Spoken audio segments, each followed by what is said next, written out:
नमस्कार साथियों, कक्षा 10 पाठ नंबर 1 लंबी चर्चा का विषय 3 वीडियो इसके मैं आपके लिए रिकॉर्ड कर चुका हूं और ये जो बात हम कर रहे हैं वो हमारी है चौथी बात।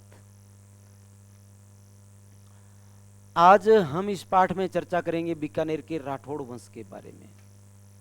कक्षा 10 का चैप्टर बीकानेर का राठौड़ वंश आपके लिए बहुत ही इम्पोर्टेंट, बहुत ही शानदार चीज लेकर के आया हुआ हूं। हर चीज लिख करके नोट डाउन करके छोड़ रखी आपके लिए।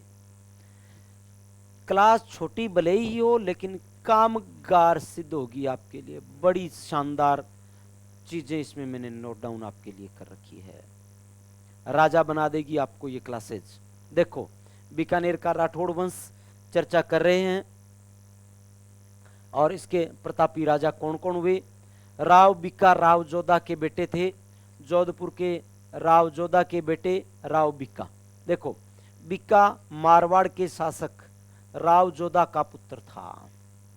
1488 ईस्वी में उसने बीकानेर की स्थापना कर उसे राठौड़ सत्ता का दूसरा केंद्र बनाया था। भाई, बिक्का ने देशनोक में करणी माता के मूल मंदिर का निर्माण करवाया था। बीकानेर के नागणेची माता के मूल मंदिर का निर्माण भी बिक्का जी ने करवाया था। करणी माता के मूल मंदिर का निर्माण करवाया था। आगे देखो, राव लूणकरण। राव बिक्का जी के छोटे पुत्र थे। देखो, राव बिक्का जी की मृत्यु के बाद में राव बिक्का जी के बेटे 1505 में बिक्का जी की मृत्यु हुई थी और इसी वर्ष बिक्का जी के बड़े बेटे राव नरा राजा बने थे। राव नरा राजा बने थे। भाई, जब बिक्का जी इस क्षेत्र में आते हैं ना, तब यहाँ पर गोदारा और सारण जाति के पांडु गोदारा और पुला सारण जो है, इन दोनों की आपसी वर्चस्व की लड़ाइयाँ चल रही थी। इसमें बिक्का जी ने गोदारों का साथ दिया था। गोदारा और बिक्का जी ने मिलकर के यहाँ पर पराजित किया था सारणों को यहाँ से पराजित कर दिया और गोदारा बिक्का जी के साथ में मिलकर के जागीरदारी अपनी शुरू करते हैं। तब से कहते हैं कि उसी दिन से गोदारा जो थे वो बीकानेर के राठौड़ों का राज तिलक भी करते हैं। राव बिक्का जी का शासनकाल चल रहा था। 1465 से शुरू हुआ, 1505 तक चलता रहा। इसी बीच 1488 में बिक्का जी ने बीकानेर नगर की स्थापना भी की और राजधानी भी उसको बनाया था। दूसरी विशेष बात, बिक्का जी के बाद में बिक्का जी के बड़े बेटे राव नरा राजा बने। थोड़े समय बाद में असामयिक निधन हो गया इनका और नरा जी के बाद में राव लूणकरण राजा बने थे। बिट्ठू सूजा ने अपने ग्रंथ राव जेतसिरो छंद में कलयुग का कर्ण बताया है राव लूणकरण को। राव लूणकरण जो थे कलयुग के कर्ण थे। करमचंद वंशोत्कीर्तनम काव्यम ग्रंथ है। करमचंद वंशोत्कीर्तनम काव्यम, करमचंद वंशोत्कीर्तनम काव्यम, ठीक है। जयसोम ने लिखा है। दानशीलता की तुलना की गई है। राव लूणकरण की दानशीलता की तुलना। करमचंद वंशोत्कीर्तनम काव्यम जयसोम का ग्रंथ है। अभी लिखा हुआ नहीं है, लिख देता हूं। जयसोम का ग्रंथ है। लूणकरण सर झील का निर्माण करवाया राव लूणकरण ने 1526 में डोसा के युद्ध में या ढोसा के युद्ध में या धौसा के युद्ध में नारनौल के शासक शेख अबी मीरा के साथ लड़ते हुए वीरगति को प्राप्त हुए थे राव लूणकरण, ठीक है ना। धौसा का युद्ध 1526 में राव लूणकरण इसमें वीरगति को प्राप्त हुए थे। भाई, ठीक है ना। आगे देखो, राव जेतसी 1526 से 1541।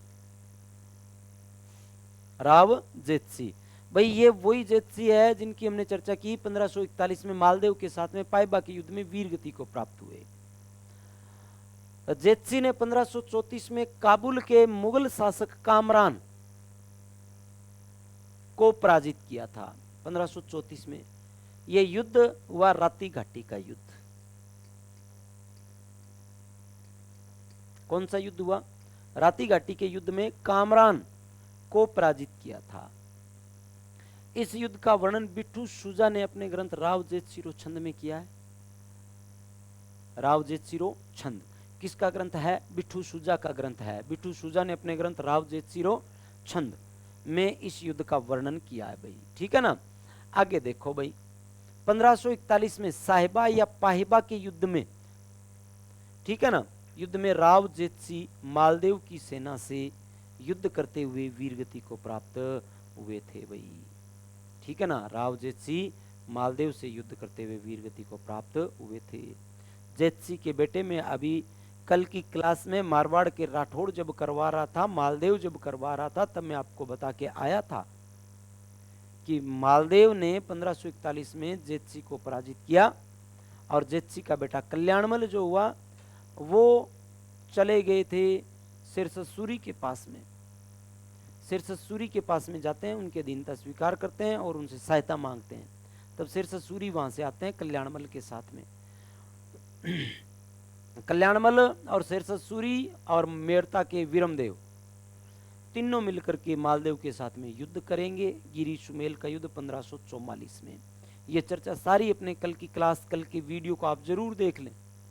ये चर्चा यहाँ तक पहुँचने के लिए, ये पढ़ने के लिए मारवाड़ का राठौड़ वंश भी आपको देखना जरूरी है, ठीक है ना। आगे देखो, राव कल्याणमल की बात 1541 से 1574 की बात। राव कल्याणमल 1541 से 74।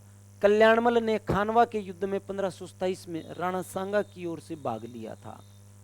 कल्याणमल ने राणा सांगा की ओर से भाग लिया, ठीक है ना, 1527 में खानवा का। हालांकि ये खुद राजा नहीं थे, बीकानेर के राजा खुद नहीं थे, इनके पिता राजा थे जेतसी। जेतसी ने इनको भेजा था। 1544 में गिरी सुमेल के युद्ध में मालदेव के विरुद्ध सिरससूरी की ओर से भाग लिया था। 1544 में मालदेव के विरुद्ध बटनेर के किले पर अधिकार किया था इन्होंने, कल्याणमल ने, बटनेर हनुमानगढ़ के दुर्ग पर। 1570 देखना एक विशेष बात भाई, अकबर के नागौर दरबार में उपस्थित होकर मुगल अधीनता स्वीकार की थी। अकबर के नागौर दरबार में स्वीकार हुए थे और मुगल अधीनता स्वीकार की थी, ठीक है ना। मुगल अधीनता स्वीकार कर ली 1570 में। इनके दो बेटे हुए थे, बड़ा बेटा और छोटा बेटा। बड़ा बेटा हुआ राय सिंह, छोटा बेटा हुआ पृथ्वीराज राठौड़। बेली किशन रुक्मणी लिखी पृथ्वीराज जी राठौड़ ने, ठीक है ना। बहुत विद्वान हुए थे पृथ्वीराज जी राठौड़, पृथ्वीराज राठौड़। आगे देखो, कल्याणमल मुगल अधीनता स्वीकार करने वाला प्रथम राठौड़ शासक था। पृथ्वीराज अकबर का दरबारी कवि था जिसने बेली किशन रुक्मणी ग्रंथ लिखा था। बेली किशन रुक्मणी ग्रंथ लिखा था भाई, ठीक है ना। बेली किशन रुक्मणी ग्रंथ किसने लिखा था भाई? पृथ्वीराज राठौड़ बीकानेर के, इन्होंने बेली किशन रुक्मणी ग्रंथ लिखा था भाई।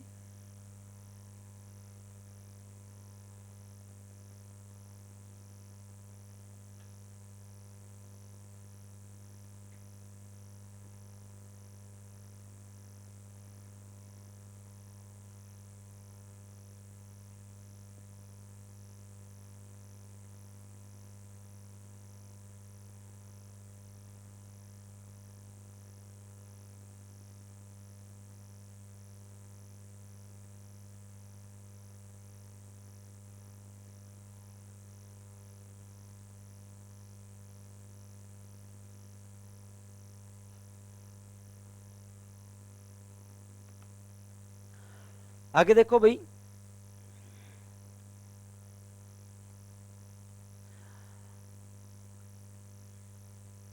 देखो एक चीज मैं आपको यहां पर बता भी देता हूं। कल्याणमल जी जो हुए थे,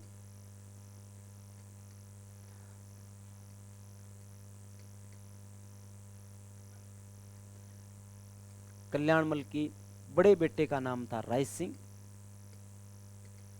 जो बीकानेर के राजा बने थे, और छोटे बेटे थे पृथ्वीराज राठौड़।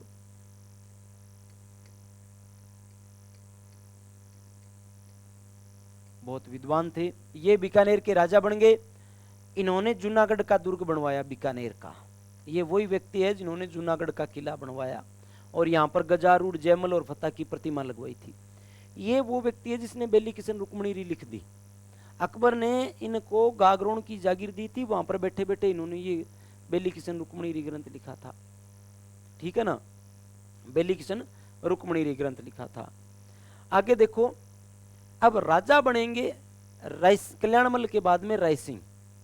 अब यहां पर जो हम बात कर रहे हैं वो राय सिंह की बात कर रहे हैं। 1574 से 1612 तक शासन किया था भाई इन्होंने।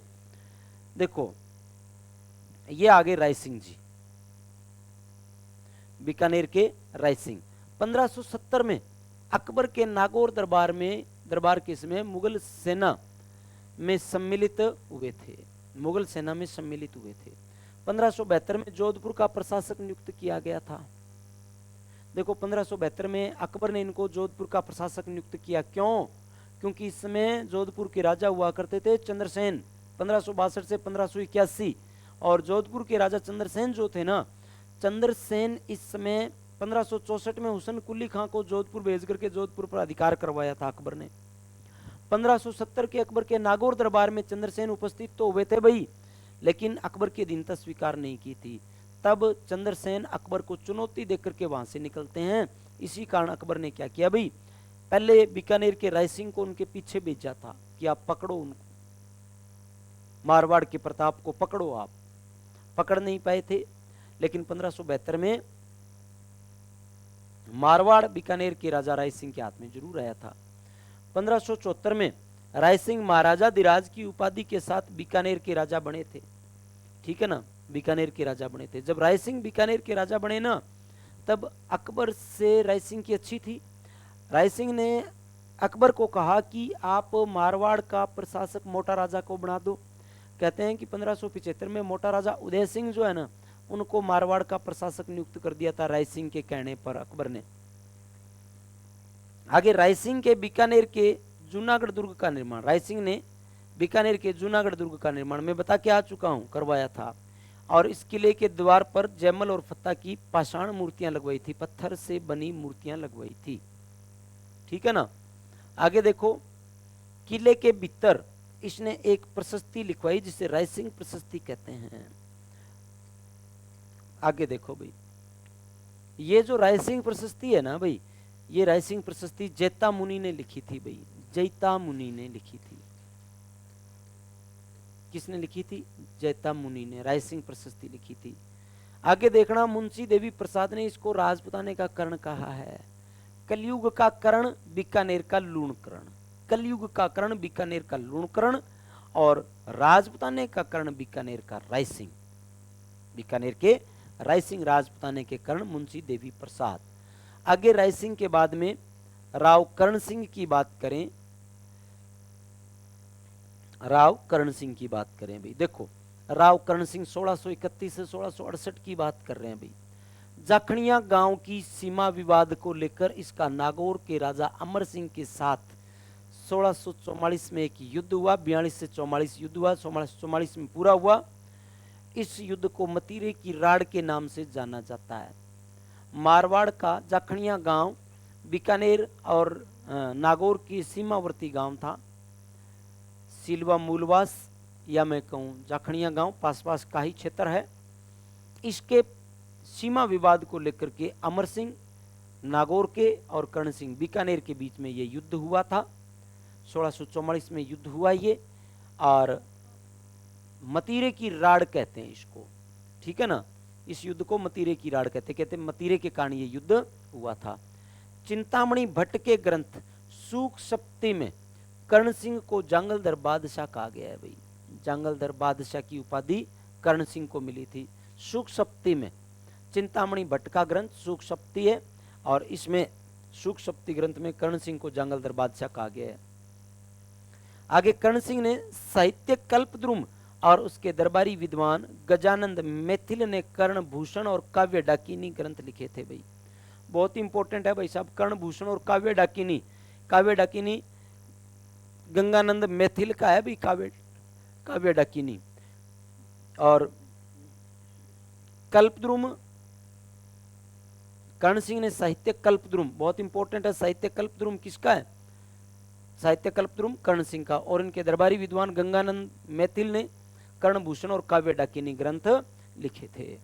तो ये 10वीं क्लास की किताब के अनुसार आपका बीकानेर का राठौड़ वंश था। अब आगे की जो चर्चा हमारी कल की क्लास में रहेगी वो रहेगी शाकंभरी के क्षेत्र में आने वाले चौहानों की बात। तब तक के लिए धन्यवाद, नमस्कार।